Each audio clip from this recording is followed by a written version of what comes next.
Sa mga recent chapters nga ni-reveal na ni Oda ang kakayanan ng mga Gorosei. At to be honest, above expectations nga yung mga ipinapakita nila. Halos unbeatable nga sila kung tutuusin. Nandyan nga yung transformations nila na mala out of this world. May kakayanan rin sila na mag-regenerate, which is pinamalas nila Gorosei Saturn at recently lang ni Gorosei Jupiter. Since nakita naman natin na hiniwa siya sa gitna nila Brogy at Dory. Pero still nakita pa nga rin natin siya na nabuo sa sumunod na chapter. In terms of haki naman hindi rin papahuli itong mga Gorosei dahil ipinamalas nga ni Gorosei Mercury kung gaano kalakas ang haki niya. Similar nga sa naging clash nila Roger at Whitebeard na nayanig ang buong isla, ganitong ganito nga rin yung binitawang haki ni Gorosei Mercury. Halos mayanig nga rin ang buong Egghead Island to the point na yung mga marines nga na nasa pampang lang ng isla nakita nating mga naapektuhan. Bukod pa nga dyan may mga individual skills din itong mga Gorosei. Itong si Gorosei Saturn nga sobrang poisonous. Si Gorosei Nasujuro naman napakabilis at nagtataglay ng ice powers. Si Gorosei Mercury as I mentioned malakas ang haki. Itong si Gorosei Jupiter naman may kakayanan na lumubog sa lupa. At itong si Gorosei Mars may malakas na atake. To the point na saglit nga lang niyang nabuksan itong barrier ng Labo Phase. Kaya naman ang tanong nga ngayon ng marami paano mapapatay itong mga Gorosei? Bali ito nga yung pag-uusapan natin sa video na to. Aalamin nga natin yung possible way para mapatay itong 5 matatanda na to. At para umpisahan nga itong topic natin mapunta muna tayo sa mga rason kung bakit nga ba hindi mapapatay itong mga Gorosei sa nangyayaring Egghead Island arc ngayon. At sa final war pa natin sila makikitang matatalo. Syempre ang unang rason na nga dyan yung lack of information kung paano ba sila tatalunin. As per Luffy nga immortal daw itong mga Gorosei. At dahil nga sa walang idea si Luffy kung paanong mapapatay ang mga Gorosei,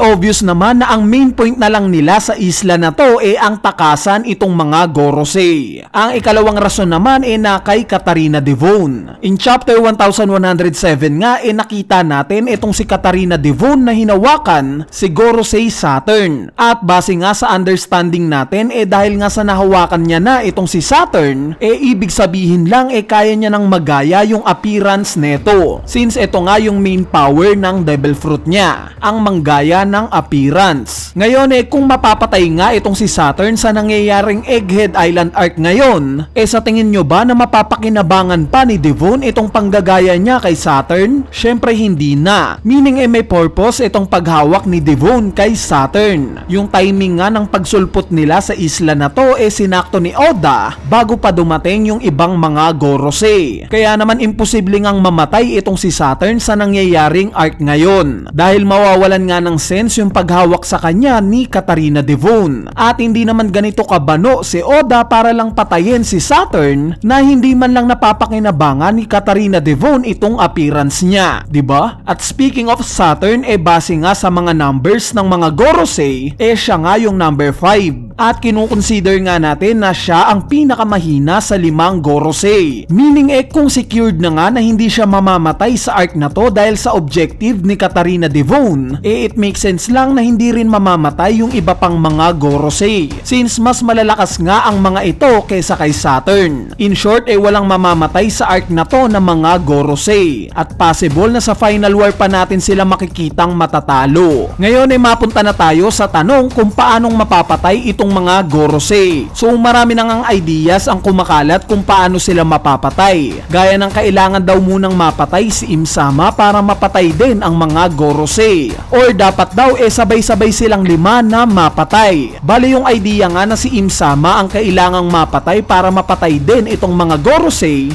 possible sa tingin ko. Plausible nga itong idea na to. Pero itong way nga na kailangan sabay-sabay na mapatay itong 5 Gorosei para hindi na sila makapag-regenerate pa at mamatay na sila ng tuluyan medyo tagilid nga sa tingin ko. Dahil kung ganito nga ang paraan para mapatay sila ano pa ang rason at bakit lahat sila nagsipuntahan sa Egghead Island, 'di ba? Kumbaga kung alam mo na mamamatay kayo once na sabay-sabay kayong mapugutan ng ulo at mamatay literal, bakit kasusugal na pupunta kayong lahat sa isang isla lang? 'Di ba dapat dapat kung may common sense ka iiwan mo yung isa sa inyo sa merijowa nang sa ganon 100% na talagang hindi kayo mamamatay, lalo na at may idea kayo na ang kaharap nyo ngayon taglay itong Sun God Nika form. Kaya naman hindi nga ako agree sa idea na dapat sabay-sabay silang mapatay para hindi na sila makapag-regenerate pa. Yung idea nga na kailangan mapatay muna si Im-sama para mapatay rin itong 5 Gorosei may mas mataas na tsansa pa para sa akin, since hindi pa nga natin to mapapatunayan dahil sa hindi pa nga sumasabak sa labanan itong si Imu. Plus as stated nga hindi pa nire-reveal na devil fruit powers nga ng mga Gorosei itong taglay nilang mga transformation. Simple ni-reveal lang ni Oda kung anong klaseng nila lang itong mga transformations nila. Baka nga mamaya summoning technique lang pala sila ni Im-sama na may kanya-kanyang transformations. We never know. Pero nevertheless mas mataas nga ang possibility para sa akin na para mapatay itong mga Gorosei kailangan munang mapatay itong si Im-sama. So ngayong may solusyon na nga tayo sa kung paanong mapapatay itong mga Gorosei, which is sa pamamagitan ng pagpatay kay Im-sama, mapunta naman tayo sa kung paano ito gagawin ni Luffy. Sa current state ba ni Luffy sa tingin nyo na makakaya niya nang talunin itong 5 Gorosei at si Im-sama? Syempre hindi. Naniniwala nga ako na meron pang ilalakas itong si Luffy. At ang susi nga dito dalawa. At ito nga yung haki at yung devil fruit niya. Sa part nga ng haki pinakitaan tayo ni Shanks ng possible na advanced version ng Conqueror Saki niya, which is ipinakita nga niya yan nung time na sumugod siya sa Wano. Specifically nga niyang nakokontrol itong Conqueror Saki niya. At since hindi pa nga natin nakikitaan si Luffy ng ganitong abilidad, pwede ngang maging isa ito sa possible power up niya. Sa part naman ng devil fruit niya malamang na mapapatanong kayo na kung meron pa bang mailalakas itong devil fruit niya. Gayong siya na nga mismo ang nagsabi na ito na yung peak niya. Bali sa tingin ko nga meron pa. Meron pang ilalakas itong devil fruit niya. At tinatago lang sa atin to ni Oda para sa Final War. As we all know nagtataglay nga itong si Luffy ng devil fruit na mythical Zoan, which is yung Hito-Hito no Mi model Sun God Nika. At base nga sa rules ng mga Zoan devil fruits, inaalaw nga ng devil fruit na to yung user niya na magkaroon ng 3 types ng transformations. Ito nga yung basic na human form, yung hybrid form, at finally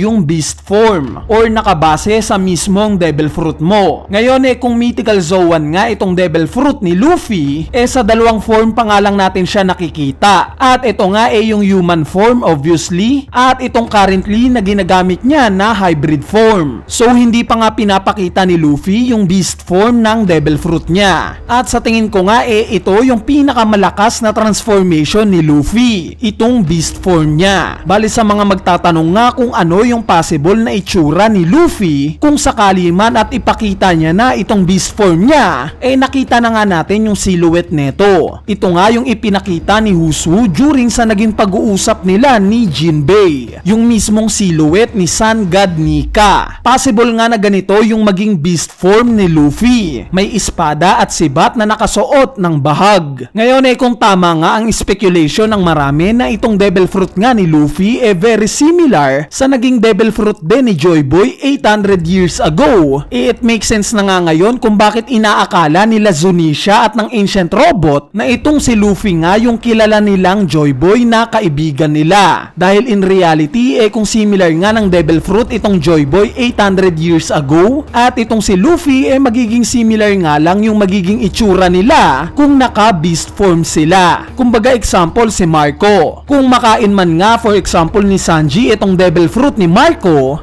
parehas lang na ibon yung magiging beast form nila, meaning magkamukha nga. Or example ulit kay Rabluchi, kung makain naman for example ni Zoro yung devil fruit niya, leopard nga rin yung magiging itsura ni Zoro. So same kay Luffy, na kung mag-beast form man siya magiging kamukha niya yung nakapagpa-awake ng devil fruit na to in beast form rin, which is ito nga si Joy Boy 800 years ago. So nagigets nyo ba? Anyway, ano bang thoughts nyo dito? Para sa inyo ba? Paano kaya mapapatay itong 5 Gorosei? Naniniwala ba kayo na makikita natin yung beast form ni Luffy sa Final War? Kung may idea nga kayo, comment nyo na yan sa ating comment section sa ibaba para mapag-usapan natin yan. So yun lang, peace!